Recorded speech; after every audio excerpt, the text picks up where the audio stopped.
Assalamualaikum warahmatullahi wabarakatuh. Sebelumnya perkenalkan, nama saya Fadil Akbar Ramadhani. Saya dari kelas 11-6, nomor absen 8. Dan pada kesempatan kali ini saya akan mewawancarai ibu saya sendiri. Dan tanpa berlama-lama lagi, saya akan lanjut ke pertanyaannya. Jadi untuk pertanyaan pertama, kepada Bunda ya. Apa yang dirasakan Bunda pas waktu hamil Fahmi gitu? Pas awal Iya. pas awal apa ya, lupa.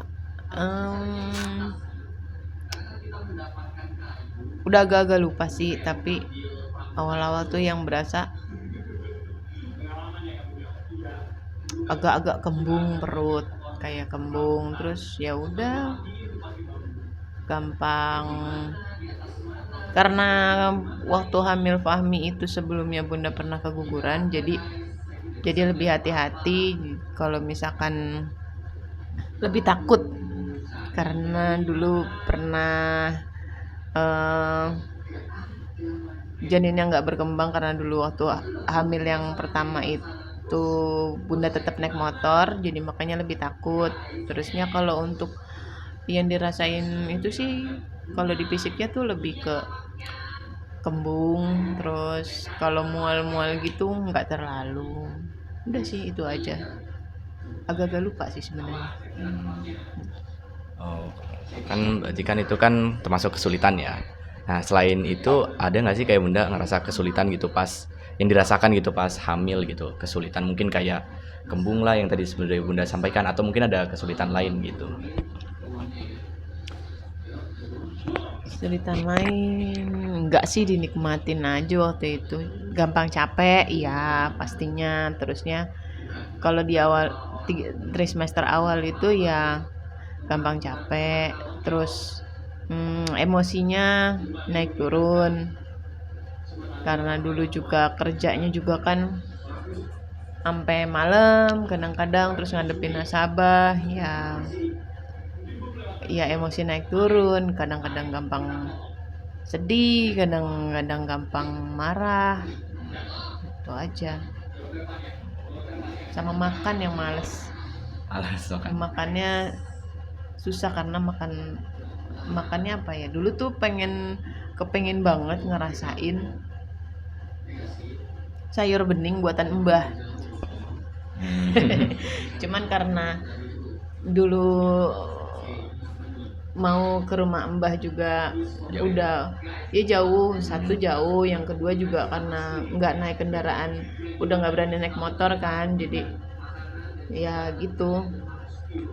gitulah, sedihnya gitu. Kadang-kadang kalau misalkan lagi pengen makan sesuatu gitu nggak kesampaian, sedih gitu aja.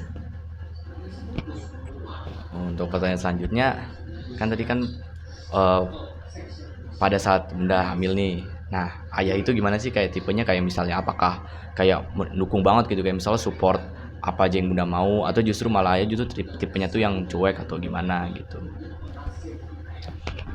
Karena ayah jauh ya, jauh di kita kan LDR ya, ayah jauh di sana, ya bentuk supportnya ayah ya itu, kalau misalkan kebutuhan Bunda ya dipenuhi. Cuman kalau misalkan ya kayak kebutuhan emosional atau apa gitu tuh,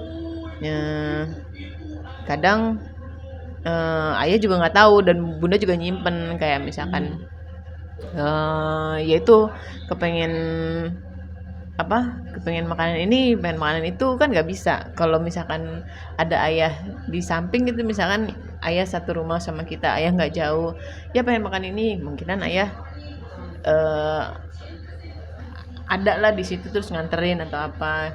Kalau ayah supportnya ya itu, pada saat ayah di sini, Bunda ke dokter diantar, terus kebutuhan Bunda dicukupi, vitamin juga gitu. Tapi kalau misalkan yang ayah suportifnya, Bunda pengen apa aja diturutin gitu ya kan, itu juga ya jarak ya gitu. Tapi apakah sesuai dengan harapan Bunda nggak sih? Kadang ada yang tidak sesuai, ya namanya berumah tangga pasti kadang ada kadang enggak gitu. Ya itu kan tergantung emosi kita, kadang kita lagi emosi terusnya eh, ayah bunda juga kadang-kadang nyimpen, udahlah biar nggak jadi pikiran atau biar nggak jadi masalah, ya sudah dikip aja gitu. Jadi nggak, ayah sih supportif orangnya tuh. Em, Ayah itu bukan tipe orang yang perhatian yang kayak di drakor-drakor atau apa. Cuman ayah itu perhatiannya apa yang kita butuhin itu insya Allah dicukupin gitu. Berarti bergantung sama situasi juga. Betul, perhatiannya seperti itu.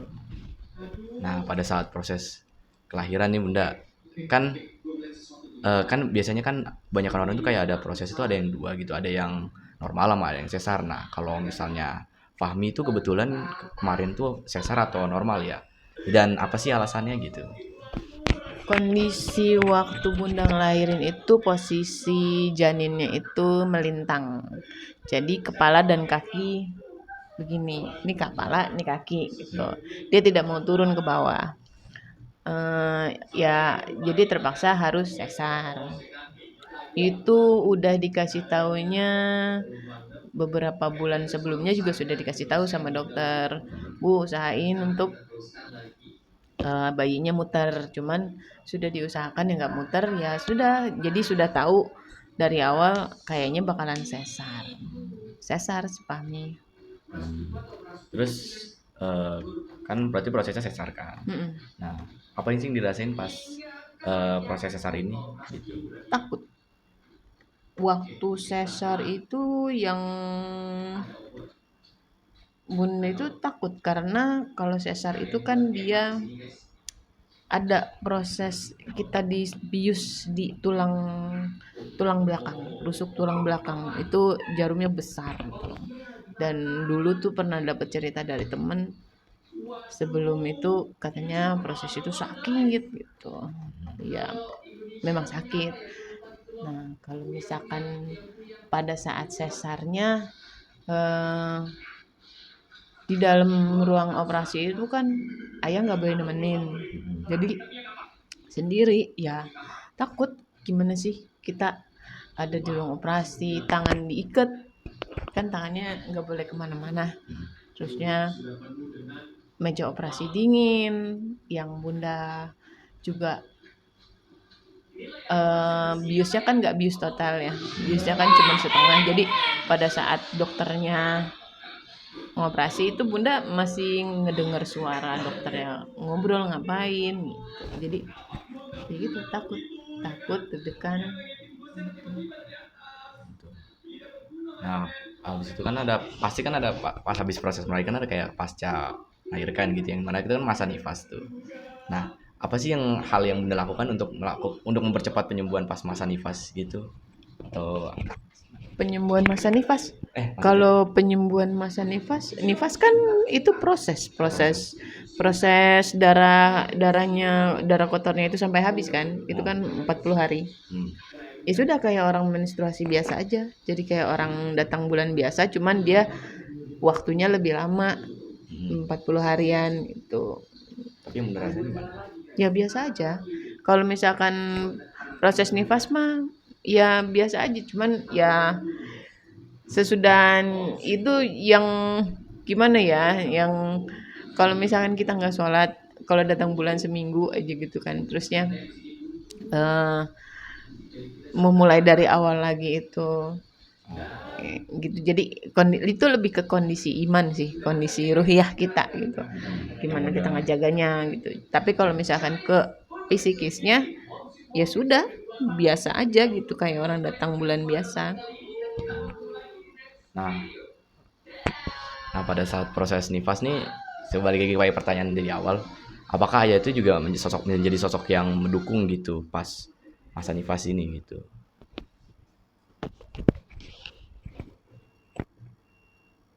Dukungnya kayak gimana? Kayak bantu kayak yang kelahiran itu kayak nutrisi segala macam ya, mungkin dalam bentuk lain gitu karena pada masa nifas ini. Itu lagi karena kita LDRan, ketemuan ayah juga cuman sebulan sekali, itu pun kadang-kadang cuma 3 hari ya kan. Hmm. Ayah datang ke sini Jumat, minggunya sudah balik lagi. Ya supportnya ayah itu memenuhi kebutuhan kita. Tapi kalau misalkan membantu pekerjaan rumah ya ayah bantu bu. Apa yang ayah bisa lakuin ayah bantu. Dan pada saat nifas itu biasa aja sih, maksudnya tidak ada yang nggak ada yang kewalahan gitu. Maksudnya kalau misalkan bunda dulu abis lahiran, bunda kan belum bisa duduk. Nah itu baru pada saat itu tuh ayah yang bantuin, yang kayak bunda mau duduk bantuin duduk, dan terusnya mau minum, terusnya atau apa, yaitu untuk supportnya ayah di situ. Tapi kalau pada saat nifas ya biasa aja karena bunda sudah bisa ngapa-ngapain sendiri. Jadi lebih beda ya rasanya pas sebelum nifas sama sudah ya. Pas nifas. Maksudnya pas hamil gitu sama pas nifas. Oh iya, kalau misalkan pas hamil itu kan berat ya. Bawa bayi kan berat mana-mana gitu, gampang capek. Kalau pada saat nifas mah lebih kelapar karena kan bunda kan nyusuin. Mudah lapar gitu kan. Tapi kan semua sudah bunda bisa, apa-apa sudah bisa lakukan sendiri gitu. Lebih sacet lah, udah lebih enak mau ngapa-ngapain. Nah kalau bentuk supportnya ayah yaitu kalau misalkan kebutuhan dicukupin, kalau misalkan ayah pada saat ada di sini ayah bantu-bantu pekerjaan rumah, bantu gitu. Nah, apa sih yang hal-hal yang paling mudah inget pas bulan-bulan pertama nih Fahmi itu lahir gitu? Yang paling mudah inget banget. Apa ya? Apa ya? Ya takut mandiin Fahmi karena badannya kan masih kecil, terusnya masih apa ya? Masih merah, terus ya masih takut mau ngapa-ngapain tuh, masih takut gitu, masih belum ada. Waktu itu juga kan yang bantuin juga kan Mbak Upi juga kan masih membantuin, walaupun dia sudah pernah punya anak juga, tapi membantuin juga kan, namanya anak orang bayi gitu, mungkin dia takut juga gitu. Itu sih. Kalau kewalahan enggak, pada saat awal-awal ngelahirin Pami bunda lebih ke apa ya, yang dinikmatin aja tuh, yang paling berasa yaitu gampang lapar karena nyusuin. Gampang lapar udah sih. Sama kan ada kamu sama Paki kan ya enggak sih, biasa aja sih. Kamu sama Paki juga udah dari dulu kan sudah apa ya, mandiri ya. Kalau misalkan ada apa-apa juga butuh bantuan ya sudah dibantuin, tapi lebih ke kamu tuh berdua kan jarang-jarang juga minta bantuan.